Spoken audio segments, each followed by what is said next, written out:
ఏం తెలుసా మీకు? నాకు మందపాడు చిన్నప్పటి నుంచి తెలుసు. కరెక్ట్ గా దీనికి ఆపోజిట్ గా అవతల పక్క సైడ్రబేడ అదే సందులో ఉండేవాళ్ళం. మీకు అందరికి తెలిస్తే 2 చెరువులు ఉండేవి. ఆ చెరువు పక్కన సందు ఉండేది. ఇప్పుడు జీవీఆర్ కళ్యాణ మండపం రోడ్లో ఉండేవాడిని నేను. మందపాడు చాలా పొద్దాగా వచ్చేవాళ్ళం మేము. రైలు గట్ట దాడమే అటు గేట్ ఉండేది. అప్పుడు చిన్నగా సైకిల్ కూడా ఎత్తుకుని ఇటుపక్కకి ఎత్తుకొచ్చుకుంటున్నాయి సైకిల్లో అందరం చేసేవాళ్ళం. గేట్ సగం టైం పడి ఉండేది కాబట్టి మీరంతా గుర్తుపెట్టుకోండి. ఆనాడు మందపాడు ఎలా ఉందో అంతకంటే దారుణమైన పరిస్థితిలో ఈనాడు ఉంది. ఏంటి అరాచకం? మనం మారదామవుతా? మారాలి కదా. మారాలంటే మనకేం కావాలి? సరైన రోడ్డు కావాలి. రోడ్డు కావాలా? సరైన రోడ్డు, సరైన డ్రైనేజీ, మంచినీళ్ళు బాగా వస్తాయి ఇక్కడ రావు.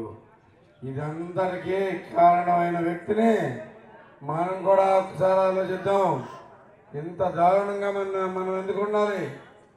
నేను ఒకే ఒక మాట చెప్తున్నా. నేను ఈ ప్రాంతంలో పుట్టాను, ఈ ప్రాంతంలో పెరిగాను.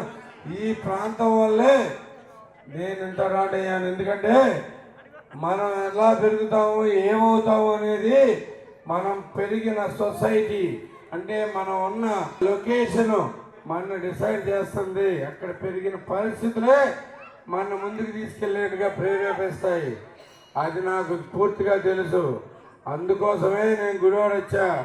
మళ్ళీ నాలాంటి వాళ్ళు కనీసం ఒక 50 మందినా ఇక్కడి నుంచి రాలేకపోతారా అనే ఆశతోటి నేను ఈ గుడివాడ వచ్చా. గుడివాడ అభివృద్ధి ఒకటే నా ధ్యేయం. ఇది ఒకటి చెప్తున్నా. మందపాడుకు కావాల్సిన ప్రతిదీ నేను చేసి పెడతా. ఇది నా పుట్టిన ఊరు, నేను పెరిగిన ప్రాంతం. నాకు ఇక్కడ అద్భుతంగా ఉండాలి అనేది నా ఆశ. దానికోసం నేను పూర్తిగా మీతోటి పనిచేస్తాను. ప్రతి ఒక్కరూ మీతో ఎవరికి ఏమేమి కావాలని తెలుసుకుని మరి నేను చేసి పెడతాను. ఇవాళకి నేను లాస్ట్ టైం నడుచుకుంటూ వచ్చా. ప్రతి ఇంటికి వెళ్ళా 65,000 ఇల్లు నేను టచ్ చేసి వచ్చాను. సో ప్రతి ఒక్కరి బాధ తెలుసు, ప్రతి ఒక్కరి కష్టం తెలుసు. మీరు పడే ఈ కష్టాలు నేటికి ఉన్నాయి.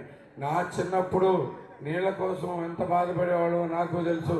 చిన్న గోతులు తవ్వుకుని నీళ్ళు ఎక్కడికో వస్తుంటే ఆ గోతులోంచి నీళ్ళు చిన్న చెంబులు లాంటివి పెట్టుకుని దాంట్లోంచి పోసుకోవాల్సి వచ్చిన పరిస్థితిలో ఉండేది. ఇంకా అదే పరిస్థితి ఇక్కడ ఉండటం అనేది చాలా దారుణం. నేను ఈ మురికి కాలువలు చూస్తా ఉన్నా. ఇన్ని సంవత్సరాలైనా కానీ ఒక్క మురికి కాలువ కూడా మనకి మారని పరిస్థితి మన గుడివాడలో ఉండిపోయింది.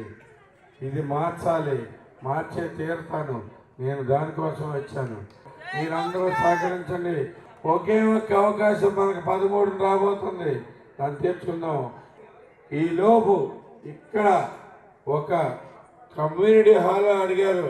2 స్టేర్స్ కమ్యూనిటీ హాల్ నేను కట్టిస్తానని చెప్పి మీ అందరికీ మాటిస్తున్నాను.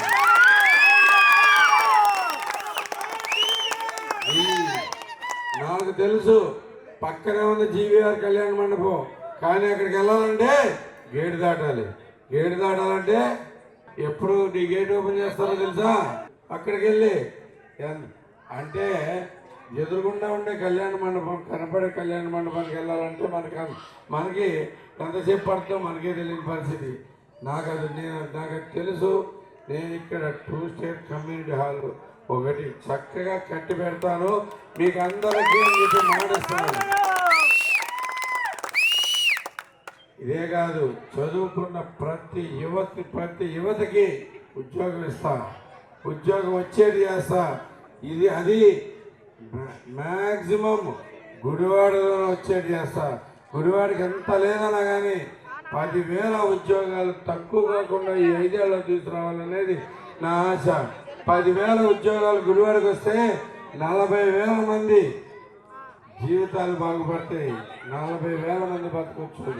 సో మీకు అందరికీ ఈ మాట అయితే గ్యారంటీకి ఇస్తున్నా. మీకు ప్రతి ఉద్యోగం అయితే కానీ నేను చూస్తా. అది ఒకటే కాకుండా ప్రతి మహిళకి నేను ఇక్కడ ఏదైనా కానీ స్కిల్ ట్రైనింగ్ పెట్టి వాళ్ళతోటి పని చేయించేట్టుగా చేస్తున్నాను కూడా మీ అందరికీ మాటిస్తున్నా. ఇద్దరు ఒక ఇంట్లో ఇద్దరు పని చేసుకోవాలి, పని చేసుకునే కల్చర్ మనకు రావాలి. ఇద్దరు మహిళలు కూడా పని చేయాలి అనేది ఎప్పుడైతే సమాజం అనుకుంటుందో ఆ రోజే మనం నిజంగా నెంబర్ 1 అయిపోతాం. ఒకసారి ఆలోచించండి. భారతదేశం ఆల్రెడీ 4-5 స్థానంలో ఉంది. అది ఒక్కళ్ళు పనిచేస్తుంటే ఇంట్లో. అదే ఇద్దరు పనిచేస్తుంటే ఏమవుతుంది, ఆటోమేటిక్గా డబుల్ అవుతుంది మన ఇన్కమ్. దానికి జీడిపి కూడా డబుల్ అవుతుంది. మనం కూడా ఏ చైనానో దాటేస్తాం బేసిక్గా. తొందరలో రెడీ అవుదాం. మీరందరూ కూడా ఒకటే ధ్యేయంతో పని చేయండి. మీకు ఏది కావాలి అనేది తెలుగుదేశం ప్రభుత్వం వచ్చిన తర్వాత నేను చేసి పెడతానని చెప్పేసి మీ అందరికీ మాటిస్తూ నేను ఇక్కడ ఒకటే చెప్పదలుచుకున్నా. నేను నాయకుడిగా రాలేదు ఇక్కడికి. నేను సేవకుడిని కానే కాదు, సేవకుడిని కూడా కాను. నేను మీ సహచరుణ్ణి, మీతో పాటే ఉండడానికి వచ్చాను. మీ జీవితాలు ఎలా ఉంటాయో అలా వాటిని బాగు చేసుకుందామని చెప్పేసి ఒక్క అడుగు ముందుకేస్తున్నాను. మీకంటే ఒకే ఒక అడుగు ముందు ఉంటాను నేను, అంతే. నన్ను అందుకుంటాం మీకు చాలా ఈజీగా ఉంటుంది. మీకు ఏ సమస్య వచ్చినా కానీ ప్రజావేదిక కట్టాం. మీకు ఏ సమస్య వచ్చినా కానీ సమస్య గురించి రిపోర్ట్ చేయడానికి ఒకే ఒక్క ప్లేస్ మీకు. మీరు అన్ని చోట్లకి తిరగవసరం లేదు. మీకు అందరికీ ఆ గ్యారంటీ ఇస్తా. ప్రజావేదిక చక్కగా పర్మనెంట్ ఆఫీస్ కట్టేసి ఉంచాను. పర్మనెంట్గా ఉంది దగ్గర. సో మనం ఎప్పుడైనా కానీ ఎవరైనా కానీ ప్రజా సమస్యల మీద అక్కడికి వెళ్ళి తెలుసుకోవచ్చు, చేసుకోవచ్చు. అదొకటే కాకుండా నెలకు ఒక్కసార్లన్నా మన ఆఫీసర్స్ అందరినీ తీసుకొచ్చి ఒకసారి కూర్చోబెట్టి అందరు ప్రజలందరినీ కూడా వచ్చి వాళ్ళ గ్రీవెన్సెస్, వాళ్ళ కష్టాలు చెప్పుకోవడానికి నా డైరెక్ట్గా వాళ్ళతోనే కూర్చునేట్టుగా చేస్తానని చెప్పి కూడా మీకు మాట ఇస్తా ఉన్నా. మనం అందరం ఒకే ఒక మాట అనుకుందాం. ఈసారి మన బతుకులు మారాలి, గుడివాడ మార్పు చెందాలి, అభివృద్ధికి తొలి అడుగు వేయాలి. దానికోసం మనం 13వ తారీఖు ఒకే ఒక అవకాశం వస్తుంది. మొదటగా 13 వచ్చే అవకాశంలో మొదటి బూత్లో దేని కోట్ వేస్తారు? మొదటి బూత్లో క్లాస్ కోట్ వేస్తాం. ఎంపీకి బాలశౌరి గారికి, వల్లభనేని బాలశౌరి గారికి గ్లాసు గుర్తు పెట్టుకోండి. 6వ నంబర్. మళ్ళీ చెప్పండి. 1వ బూత్లో ఎవరికి క్లాస్, 2వ బూత్లో మన కోసం మనం వేసుకున్నాం ఓటు. సైకిల్కి రెడీ అవ్వండి. జై తెలుగుదేశం, జై జన